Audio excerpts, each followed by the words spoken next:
पूर्ण संख्याओं की परिभाषा के बाद अगला परिभाषा हमें जानने की जरूरत है, पूर्णांक किसे कहते हैं। पूर्णांक को इंग्लिश में हम लोग इंटीजर्स बोलते हैं, इंटीजर्स बोलते हैं, ठीक। और इंटीजर की परिभाषा क्या है कि जितने भी पूर्ण संख्या, अब ये जस्ट हम लोग पीछे पढ़े हैं, जीरो और प्राकृतिक संख्याओं का समूह पूर्ण संख्या कहलाता है।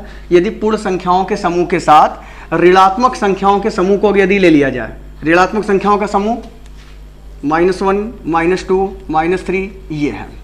यदि इन संख्याओं के साथ इन ऋणात्मक संख्याओं का समूह लेकर के यदि संख्याओं का समुच्चय तैयार किया जाए तो इस प्रकार प्राप्त संख्याओं के समुच्चय को पूर्णांक कहते हैं। पूर्णांक में मध्य में शून्य होता है, जो कि हम लोग शुरू में संख्या रेखा पर अच्छे से देखे थे कि संख्या रेखा पर मध्य में शून्य होता है। इधर सभी ऋण पूर्णांक होते हैं और इधर धन पूर्णांक होते हैं। सभी धन पूर्णांकों, ऋण पूर्णांकों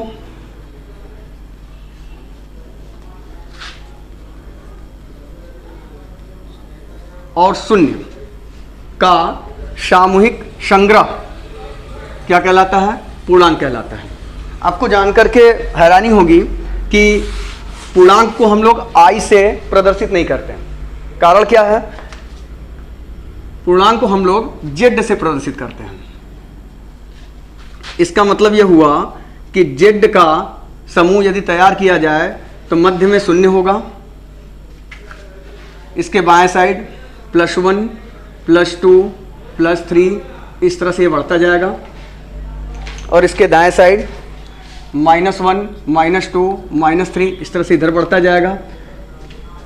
इधर ये संख्याएं बढ़ती जा रही हैं, इधर ये संख्याएं बढ़ती जा रही हैं। इस तरह से ये हमें पूर्णांक संख्याओं का समुच्चय प्राप्त हो जाता है। इस जेड के बारे में यदि थोड़ा सा डिस्कशन किया जाए तो जेड का मतलब होता है जर्मन का शब्द जेहलिन। जेहलिन एक ये जर्मन शब्द है।